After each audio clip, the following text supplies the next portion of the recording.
కడప ఉక్కు పరిశ్రమను ప్రారంభించాలని, విశాఖ ఉక్కు పరిశ్రమ ప్రైవేటీకరణను ఆపాలని ఏఐఎస్ఎఫ్ ఆధ్వర్యంలో కళ్యాణదుర్గంలో విద్యాసంస్థల బంద్ విజయవంతమయ్యింది. ఈ సందర్భంగా రాష్ట్ర కార్యవర్గ సభ్యుడు హనుమంతరాయుడు మాట్లాడుతూ, దేశంలో ప్రతి సంవత్సరము 2 కోట్ల ఉద్యోగాలు ఇస్తానని గొప్పలు చెప్పి అధికారంలోకి వచ్చిన నరేంద్ర మోడీ ప్రభుత్వము ఎక్కడా ఉద్యోగాలు కల్పించిన పాపాన పోలేదు.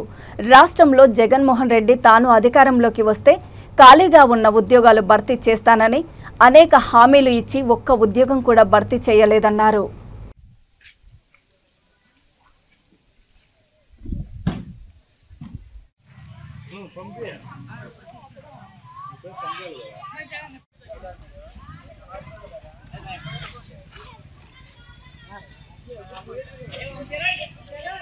ఆపాలి ప్రైవేటీకరణ విశాఖ స్టీల్ ప్లాంట్ ను ఆపాలి ప్రైవేటీకరణ విశాఖ స్టీల్ ప్లాంట్ ను పరిష్కరించాలి విద్యారంగ సమస్యలు వెంటనే పరిష్కరించాలి విద్యారంగ సమస్యలు వెంటనే ఏర్పాటు చేయాలి కడపలో హుక్కు పరిశ్రమ వెంటనే ఏర్పాటు చేయాలి కడపలో హుక్కు పరిశ్రమ వెంటనే జిందాబాద్ జిందాబాద్ జిందాబాద్ దగ్గరికి రమ్మని స్లోగన్ చెప్పు.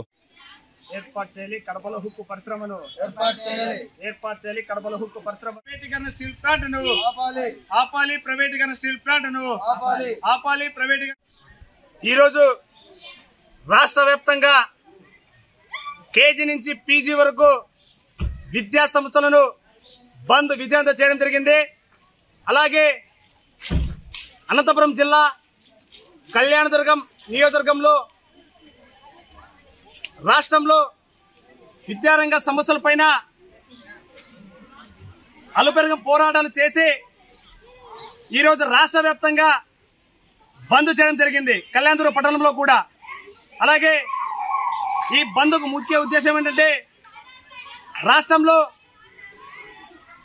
32 మంది విద్యార్థులు, ఏఐఎస్ఎఫ్ విద్యార్థి సంఘం నాయకులు ప్రాణదానం చేసి సంపాదించుకున్న విశాఖ హుక్కును ఈరోజు ప్రైవేటీకరణ చేయడం చాలా బాధాకరం.